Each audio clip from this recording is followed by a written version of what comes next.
Masturbation কি নেশা? এই বিষয়টি অবশ্যই জানা দরকার। কারণ মাস্টারবেশনের যেখানে বিভিন্ন রকমের চিন্তা আমাদের অনেক সময় বারবার আসে এবং চিন্তার ভিত্তিতে মনে হয় যে আমাদের যে অ্যাক্টিভিটি মাস্টারবেশন সেটি করতে হবে।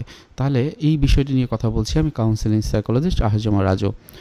মাস্টারবেশনের বিষয়টি বলা হয়েছে নিয়ন্ত্রণহীনভাবে যদি বারবার এটিকে করা হয় সেক্ষেত্রে কম্পালসিভ সেক্সুয়াল বিহেভিয়ার বলা হয়ে থাকে। আপনারা জানেন আমাদের ওসিডি, অবসেসিভ কম্পালসিভ ডিসঅর্ডারের ভিতরে কি হয়, একটা অবসেশন বা একটা চিন্তা হয় বারবার, এবং সেই চিন্তার ভিত্তিতে একটা কাজ আমরা না করতেই পারি না। তাহলে কি হয়, বারবার যখন চিন্তা হয় যে আমাকে হস্তমৈথুন করতে হবে বা করব, নিজের ভিতরে আর্জ তৈরি হয় এবং সেই বিক্ষিপ্তে কিন্তু এই যে বিষয়টি সেটি কিন্তু করে ফেলে। তাহলে এটা কিন্তু যদি অনিয়ন্ত্রিতভাবে হয় এবং এটি যদি আপনি কন্ট্রোলে না থাকে তাহলে এটা কিন্তু একটা কম্পালসিভ সেক্সুয়াল বিহেভিয়ার বলা যেতে পারে। একটা বিষয় কি, যে যারা এই যে মাস্টারবেশন করে এর মাধ্যমে যেটা কিন্তু হয় যে ব্রেনের যে ডোপামিন রয়েছে সেটা কিন্তু রিলিজ হয় এবং এর মাধ্যমে ব্রেনের যে নেশার মতো একটা রিওয়ার্ড সিস্টেম গড়ে ওঠে। তাহলে আপনি যদি বারবার এই মাস্টারবেশনের যে চিন্তাগুলো করতে থাকেন, বা অনেক সময় কি হয় যে আমাদের ইসলামিক দৃষ্টিভঙ্গিতে কিন্তু বলা হয়েছে যে নিজের চোখের যে বিষয়টি সেটি তোমরা সচেতন হও এবং তুমি এটাকে নিয়ন্ত্রণ রাখো। যদি আমরা হয়তো বা নিয়ন্ত্রণ যদি না রাখতে পারি তখন কিন্তু বিভিন্ন রকমের সেক্সুয়াল ইমেজ আমাদের চলে আসতে পারে, বিভিন্ন রকমের চিন্তা চলে আসতে পারে এবং চিন্তার ভিত্তিতে এই ধরনের অ্যাক্টিভিটি করাই লাগবে, এরকম একটা নিজের ভিতরে আগ্রহ তৈরি হতে পারে। তাহলে ডোপামিন রিলিজ হলো এবং বারবার যদি এটা করা হয় সেক্ষেত্রে কিন্তু আপনার এই যে একই কাজ করার ইচ্ছাটা আপনার হতে পারে। আপনার হস্তমৈথুনের পরিমাণটা দেখা যাবে হয়তো বা সপ্তাহে 2 থেকে 4 বার এবং এর থেকে বেড়ে যেতে পারে। মাসে যেটাকে বলা হয় 8 থেকে 12 বার আপনি করতে পারেন, সেটা কিন্তু বেড়ে যেতে পারে। তাহলে এই বিষয়টি যেমন ইম্পর্টেন্ট, সাথে সাথে যেটা হয় সময়, সম্পর্ক, পড়াশোনা বা কাজে ব্যাহত হতে পারে, সেটাও কিন্তু একটা আসক্তি। তাহলে এই যে আসক্তি হয় ঠিক একই রকম আমাদের ব্রেনের ভিতরেও কিন্তু এই মাস্টারবেশনের যে একটা আসক্তি সেটা কিন্তু একটা ব্রেনের কেমিক্যালে একটা চেঞ্জ হয়।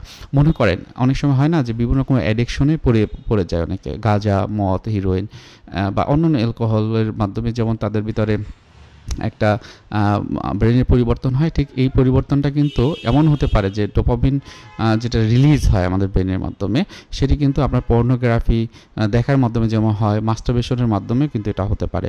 পর্নোগ্রাফির সঙ্গে জড়িত থাকলে অবশ্যই নেশার যে ঝুঁকি সে কিন্তু দ্বিগুণ হারে বেড়ে যায়। অবশ্যই এটি খেয়াল রাখতে হবে এই বিষয়টিতে।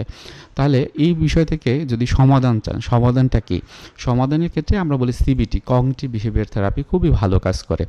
যে কোনো রকমের অ্যাডিকশনের ক্ষেত্রে সিবিটি অনেক অনেক ভালো কাজ করে।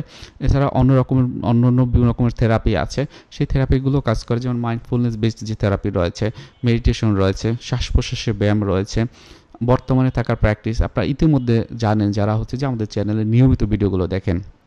এবং সাথে যে জিনিসটা আপনি করতে পারেন, স্কিন ডিটক্স।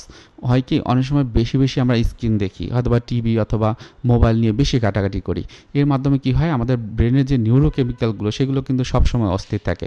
তাহলে এই অস্থিরতাকে কমানোর জন্য আপনার স্ক্রিনটাকে একটা সময় পর্যন্ত আপনি ব্যবহার করবেন। মনে করেন মোবাইলটি হয়তো বা দিনের এই সময়টা ব্যবহার করব, সব সময় ব্যবহার করব না, নোটিফিকেশনগুলো একটু বন্ধ রাখবো এবং বারবার যে আমার ইচ্ছা জাগে যে একটু দেখি যে নোটিফিকেশন কী আসছে সেটা আমরা না করি, বারবার মেসেজে একটু চেক করি যে মেসেজে কে মেসেজ দিল। এই জিনিসগুলো যদি এ থেকে আমরা দূরে থাকতে পারি তাহলে কিন্তু অনেকটাই আমাদের নিউরো ট্রান্সমিটার ব্রেনে যেটা থাকে বারবার ও বলে যে মাস্টারবেশন করার একটা তাগিদ দেয়, সেটা কিন্তু কমে যাবে। এরপর যেটাই আমরা সবসময় বলি লাইফস্টাইল মডিফিকেশন বা শৃঙ্খলিত লাইফস্টাইল তৈরি করা। কীরকম?